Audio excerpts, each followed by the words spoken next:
Alright, so today I'm going to be presenting my preliminary methodology and results on a vulnerability assessment of how climate change could affect water infrastructure in the Southwest United States. I'm a new master's student in the Sustainable Engineering Department at ASU, and this project is a large collaborative project amongst a bunch of people at ASU listed here. And I would say it's both interdisciplinary and multidisciplinary. So while my project is only a portion of what we're going to be doing in total, the methodologies are largely influenced by other disciplines besides engineering.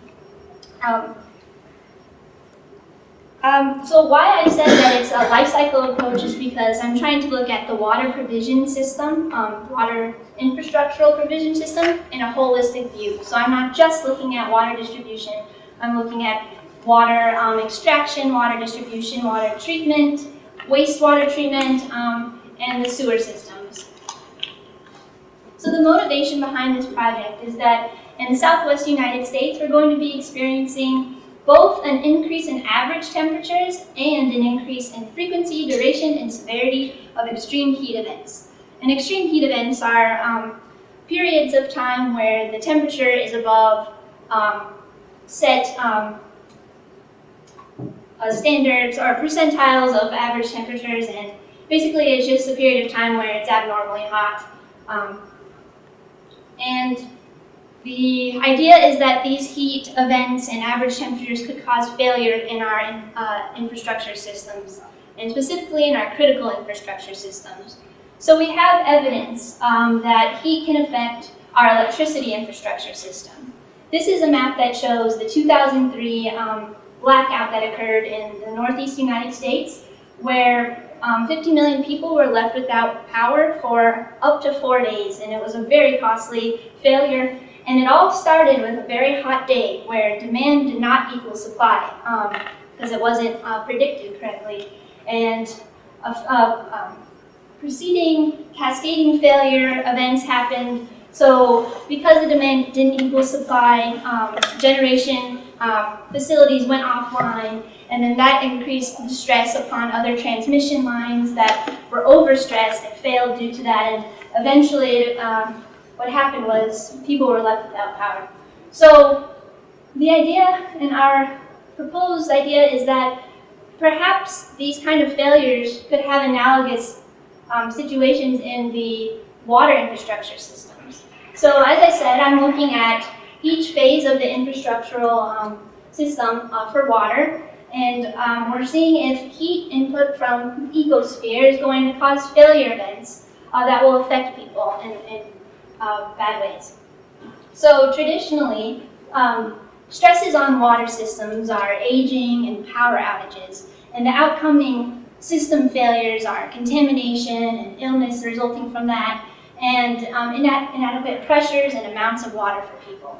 And so what I've found so far is that when I'm looking at how heat affects the system, it's looking at how heat can exacerbate these problems already. So this is just a pictorial image of my system. I'm looking at mostly the centrally managed infrastructure. I'm not looking at the pipes going to houses or the hydrologic events. And it's kind of interesting to keep in mind that I'm not accounting for rainwater harvesting systems. And I think we should keep that in our heads as maybe a solution to any problems I'm pointing out in our current centralized managed infrastructure. So the kinds of failures that I'm looking at are not just one kind. So I'm looking at both hardware failures, where heat could stress actual materials of components and cause failure, but then I'm also looking at how the operational staff manages these failures. And if they don't manage it correctly, cascading failure can happen so that the system experiences total failure and people are affected. So the granularity that I'm looking at is at a component level, and that means that I'm going one step further from just looking at processes inside different systems, like this is a wastewater treatment system. I'm going down to the component level where I'm looking at pipes and pumps and motors and storage tanks. And I've been looking at the material properties and how they're affected by temperature to see how they could fail more in the future. So this is I like to call it the component failure matrix. I've come up with where I have the different water systems and the components within them, and then I've come up with different failure modes. And it's kind of been a fun, creative process, but also, kind of like feels evil, like why am I trying to think of how things can fail? But hopefully my project will be useful for preventing them. So I've come up with some failure mechanisms, like corrosion of pipes could increase because of temperature. Demand could possibly increase, which would stress pipes more. Meters exposed to the sun can fail more easily, that kind of thing. And the goal of my study is to somehow quantify how this failure could increase in the future. So yeah, the goal is to have these percentages here. These are dummy percentages, they are not calculated, but it's just to show the goal of where I'm leading to. Also, these failures here are consequential failures from these, and I want to quantify those too, because ultimately I want to see how the total system can fail, not just a pump, because that might not have any effect on the system actually. So it's been a big process deciding how to calculate these failure rates. There is a process that's really quantitative where you look at how the resistance of an individual component compares to the load it bears. And that requires lots of data that I don't think I can get. So one of the ways around that is looking at failure rates. So how often does something fail in a certain period of time? And that's just dependent upon like experiential data. And so I can find that from technical literature and also from estimates of experts in the field. And I think that this part, the estimates from experts, is valuable because components don't always operate like they say they will from the manufacturers, because their lifespans depend upon how they are maintained. And so people from the field know how they're maintained, and it varies from different municipality to private water system, etc. So to make up for that, I've been interviewing and surveying different engineers and operators in different utilities and private water companies in Phoenix, Arizona. And I'm testing two different kinds of surveys. One where I try to ask people to identify a percentage of failure that they predict will happen in situations where the temperature is hotter, the frequency of heat events are more, and the duration of heat events are more. And that's I found that was pretty hard for people to estimate. So they're like, I don't know, I'm an engineer, I need to do some calculations. So, but it's hard. So I've thought about using just a likelihood scale so that people can just be like, oh yeah, I guess, yeah, maybe. So what I'm thinking of doing, well, I've already done this somewhat, but I translate their qualitative likelihood assessment to a quantitative probability. And though this might not be, quantitatively rigorous, I think it provides a way to compare different scenarios, and maybe that's enough. Oh, also I forgot to say that this is preliminary, so I invite you to have your critical mind thinking, because I could probably use some improvements. But this is what I found so far. A couple of my results are here from, like I've said, engineers in municipalities, consultants, private water companies have given me their rankings of how, for example, electronic SCADA systems could malfunction in the future under extreme heat conditions. And that this type of failure is pretty likely, it seems. And that's because electronic components are exposed to the sun a lot of the time, and they're starting to air condition them, but they are often vulnerable. I've also got some responses on how failures of the SCADA system could propagate to actual problems in the system. And you see the results are varied. Some say not at all, and some say, yeah, maybe 4 there.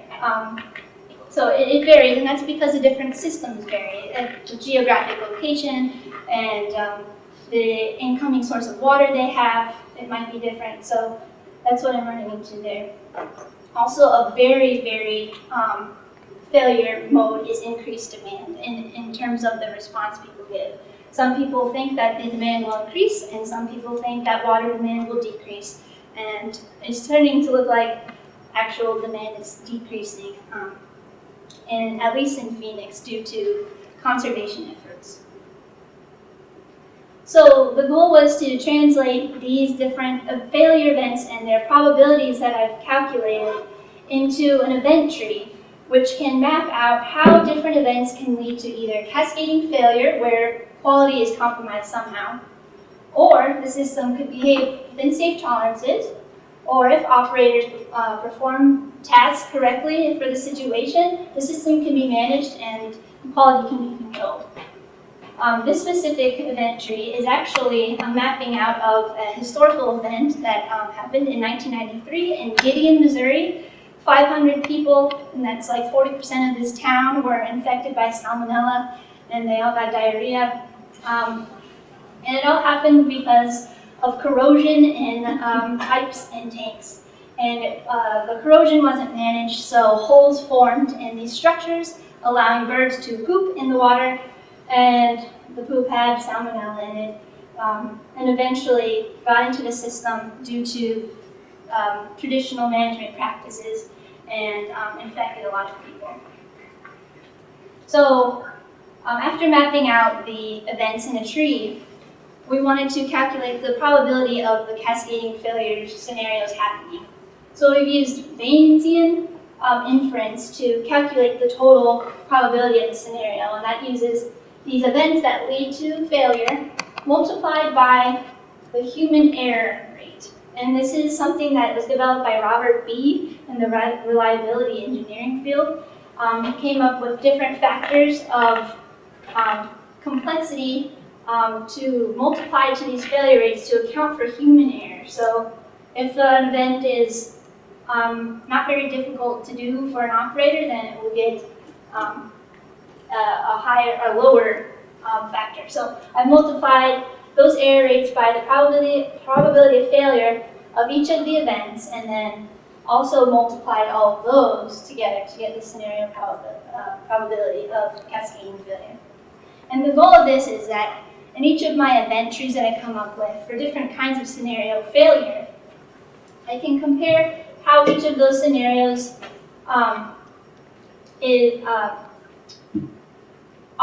how likely those are and how important they are in the future. So what I've done is for each probability scenario, total probability, I've divided that by the baseline scenario of probability of failure to get these factors. So as you can see in this second cascading failure scenario, and these are dummy data, so I didn't name them, but the factors are higher. So theoretically, I will suggest that infrastructure investments be made based on the failures of this scenario rather than the first one. And so that is the ultimate goal, is to be able to suggest infrastructure investment strategies to utilities and private water companies to prepare for climate change, and hopefully we can also incorporate this into preparing for resilience or putting money into resilience. But what's interesting is we now have contact with the Revolving Fund in Arizona, called the Water Infrastructure Finance Authority. There's one in each state, and they are actually looking for people to fund infrastructure improvements for climate change specifically and for resilience specifically. And so far in Arizona, they have no bids. So they've been asking us, like, while you're doing these interviews, like, see if people are even thinking about climate change, because we would like for people to take advantage of this opportunity. So hopefully our work will help quantify the risk somehow of climate change to these people who have the power to make infrastructure changes. And that is the goal. And then also, this, as I said, this is only part of the project. So tomorrow there will be a a complimentary presentation in the resilience track that my colleagues are presenting, Susan and Changdeok. So stick around for that to see the whole picture. Thank you.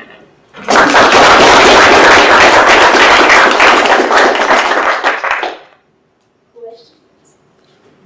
So can you go back to your probability calculation? Sure. There you had the probability scenario.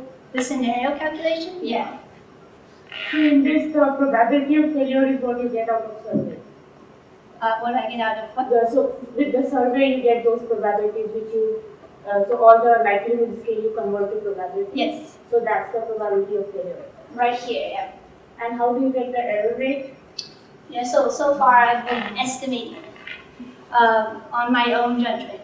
So I have to figure out how to better do that because I'm not an expert. So I might have to incorporate questions in my survey and interviews about the complexity of tasks that operators have to perform in order to actually get meaningful numbers there. So the error rate is actually the error in the probability estimation of the figure. No, the error rate is the estimate of error of events that include human actions. So for example, one of my events was increased temperature increases corrosion in pipes. That has no human involvement. But the next failure might be operators don't monitor the corrosion. So that the monitoring might be a complex task, or it might not be, and that error would account for that. Okay. Yeah. And then you assume that all the events are independent to get the whole thing. Yes. This might be outside of your boundary condition, but you mentioned the 2002 blackout that was caused by failure to change trees in northeast Ohio. And so I wonder if you're looking at those boundary conditions and transmission line treatment in very hot days. So yeah, that's a part of the electricity infrastructure system, right? We're actually trying to incorporate the electricity infrastructure and vulnerabilities and the water infrastructure vulnerabilities into some kind of model. So that's the next step in our work after I figure out how to do this. Yes? Will each component of your water system have its own event tree, or will they all be in one? So will the water and the wastewater treatment be separate, or will they be in the same event tree? That's a great question. I think I've been envisioning them being in the same event tree in order for a total system failure to happen. Perhaps, for example, the sewer lines with increased heat might become more corrosive and break more frequently.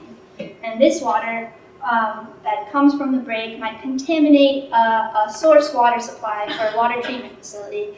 And then they aren't able to fully treat it, and then eventually we're drinking bad water. I don't know. But we'll see. Maybe I'll try separate ones. The goal is to try as many event trees as possible, so we'll see. Thank you very much. Yep.